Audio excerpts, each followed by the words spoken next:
Amid the endless blackness, the emptiness was silent, yet the silence was deceiving. Axiom 7, a galactic trading station, floated as a center of peace, diplomacy, and advancement. The corridors of its light-spangled surface teemed with species from all over, reflecting a kaleidoscope of cultures of the galaxy. But everything abruptly changed when the first explosion struck.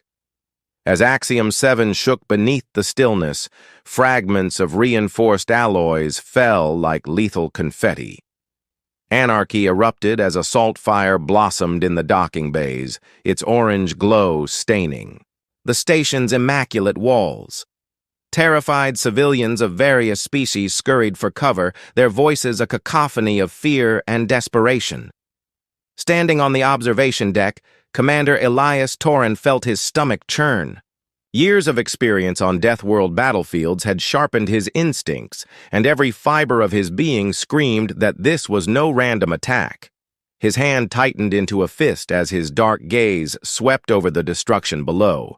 "Status report!" He barked into his comms. Lieutenant Merrick Dreve's voice crackled back, tinged with urgency, like static on a blade. Docking bays overrun, civilians flooding the lower levels. "Hostile fleet has shown no mercy.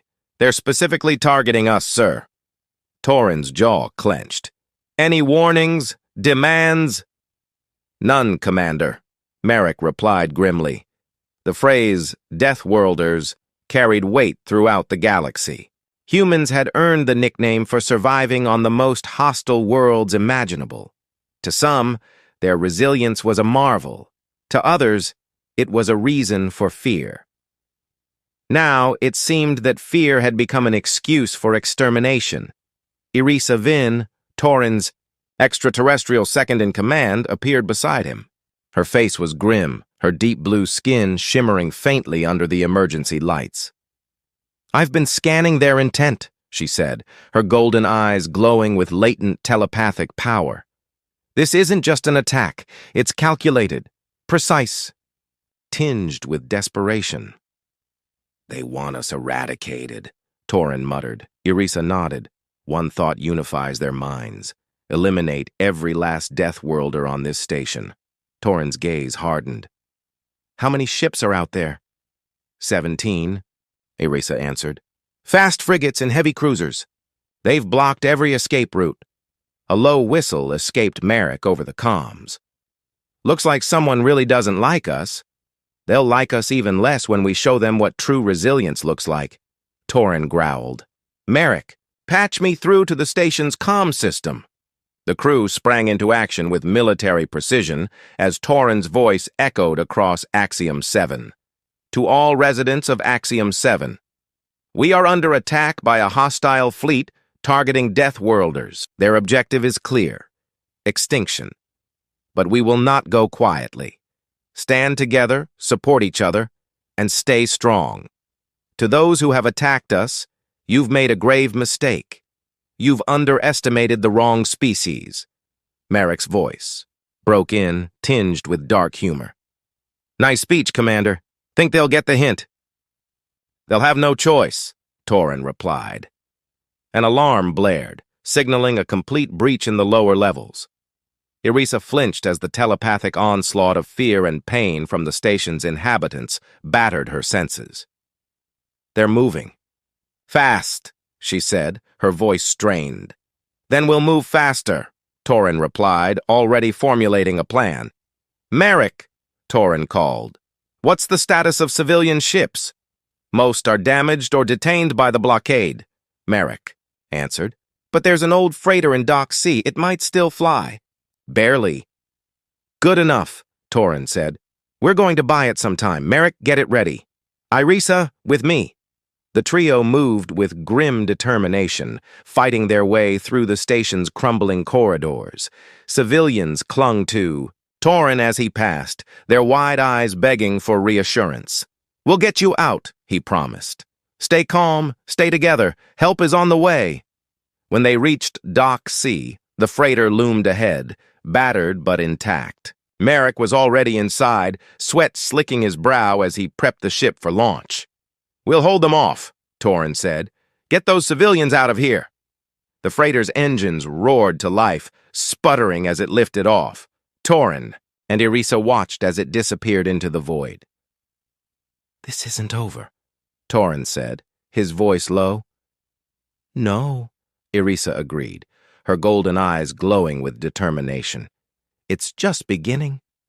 As Axiom 7 burned around them, the two turned. Back into the chaos, ready to fight for every inch of the station. Torin fixed her with his piercing eyes. "What is it?" "I can feel them," she whispered. Her tone tightened. "At least 2 squads, if not more, are waiting for us." Torin nodded, his mind racing through possible tactics. "They've discovered our route. We can't afford another firefight. They'll try to cut us off before we reach the transport." "Merrick and the civilians don't have time to fight," Erisa warned, her expression darkening. Torin's jaw set as they moved silently. "Then we'll outthink them. Follow me." The air was heavy as they wound their way through the maze of storage bays, moving between towering crates and decommissioned machinery. Every creak of the station seemed amplified, accompanied by dust and the faint tang of charred metal. As they neared the transfer tunnel, Torin froze. A flash of armor reflected in the dim light. He motioned for Erisa to stop and ducked behind a corroded crate. Peering through a gap, he counted at least a dozen troops stationed near the ship, their rifles sweeping the area. "They've reinforced the entrance," Torin muttered. "It won't be easy to get past them. I might be able to divert their attention." "With a psychic pulse," Erisa offered, crouching beside him. Torin hesitated, torn between logic and his protective instincts. "It's risky," he said, his voice low. "If they sense what you're doing—" "I can handle it," Erisa interrupted, her golden eyes meeting his with unwavering resolve. Reluctantly, Torin nodded. Erisa closed her eyes, her fingertips brushing the cold metal of the crate. A faint shimmer filled the air as she focused, sending a wave of psychic energy toward the soldiers. The troops faltered, their minds clouded with confusion. Some staggered, others shifted aimlessly. Without wasting a second, Torin moved. Sliding. Out of hiding, he raised his weapon. Each shot was precise, neutralizing the disoriented soldiers quickly and efficiently. Behind him, Erisa kept her breathing shallow, her focus unwavering. In mere moments, the area was clear. Torin placed a steadying hand on her shoulder. "You okay?" She nodded, though her exhaustion was evident. "Just give me a moment." "We don't have much time," Torin said softly. They hurried to the ship. The transport's interior was ancient, its systems humming faintly as Torin powered it. Erisa slumped against the wall, recovering while the engines roared to life. Torin activated the comms. "Merrick, do you copy?" Static filled the channel before Merrick's strained voice came through. "It's bad here, boss." "We're on our way," Torin replied. "But the frigate's still on us, and I'm out of tricks." The transport shuddered as it lifted off, its thrusters groaning against years of neglect. Torin piloted it through the crumbling station, weaving between collapsing hallways and floating debris. "What's the plan?" Erisa asked, her voice steady despite her fatigue. "We intercept the frigate," Torin said. "Draw its attention long enough for Merrick to escape." Erisa frowned. "How do we survive that?" Torin grinned, his hands steady on the controls. "We make do." The transport burst free from the station's wreckage, the Axiom 7 debris field stretching out behind them like a graveyard. The frigate loomed closer, its weapons locking on. "Get on the turrets," Torin ordered. Erisa sprang into action, bringing the guns online. The transport's shields sizzled as enemy fire rained down, but Torin held course, navigating through the chaos. Erisa retaliated, her shots precise. The first volley destabilized the frigate's shields, but its return fire shook the transport violently. "We can't hold this much longer," Erisa warned. Torin's voice remained calm. "We just need a little more time." The warning sirens blared, as the frigate's defenses faltered under Erisa's concentrated fire. "Target the aft engines!" Torin shouted. Erisa hesitated for a split second, before unleashing a barrage. The frigate's engines erupted in a chain of explosions, leaving it crippled and drifting. "We did it," Arisa breathed, relief flooding her voice. "Not yet," Torin replied, his focus sharp. "Merrick, the path is clear. Move now." The freighter surged forward, escaping the frigate's reach. Victorious but drained, Torin let out a long sigh. As they docked with the rebel fleet, the mood shifted to one of celebration. Torin and Arisa stepped off the transport to a round of applause. Admiral Kane approached, his expression grim but grateful. "Good work, Torin. You bought us the time we needed, but the coalition won't stop here." Torin's jaw tightened. "Then we don't stop either." Kane nodded. "We're preparing for a counterstrike. It's our only chance."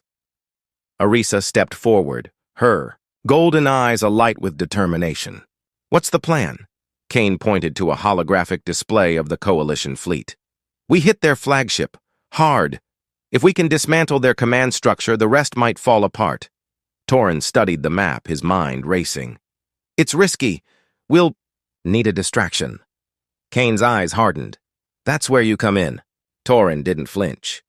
"We'll do it." As preparations began, the atmosphere in the fleet grew tense. The team gathered in a dimly lit room, shadows playing across their faces. Torin's voice was firm. "Our job is to keep their forces busy. Strike Team Alpha will handle the flagship." Merrick leaned against the wall, arms crossed. "Sounds like my kind of party." Arisa shot him a glare. "This isn't a joke," Merrick smirked. "If we're going down, might as well go down swinging." Torin looked each of them in the eye. "Stick together, no matter what." As the transport launched into the void, the rebel fleet braced for what lay ahead. The final showdown had begun.